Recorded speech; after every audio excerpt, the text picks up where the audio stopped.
అమ్మాయికి పెళ్లి చేసి పంపించే టైంకి ఏది ఇచ్చినా ఇవ్వకపోయినా ఏం పెట్టినా పెట్టకపోయినా గానీ ఒక ఇల్లు ఇచ్చి పంపించాలని ఎప్పటి నుంచో అనుకుంటున్నాను అనమాట.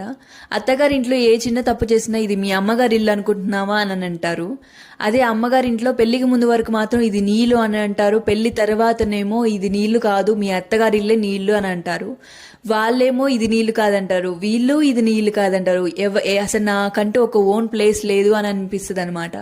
సో నీ పడిన బాధ మా పిల్లలు పడకూడదు అని చెప్పేసి మా అమ్మాయికి పెళ్లి చేసి పంపిస్తే కనుక ఒక ఇల్లు ఇచ్చే పంపించాలని ఎప్పటి నుంచో అనుకుంటున్నాను అనమాట.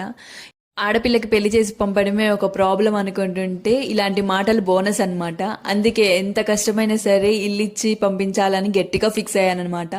ఇలాంటి మాటలు పడడం కామనే, ఇలాంటి మాటలు అనడము కామనే.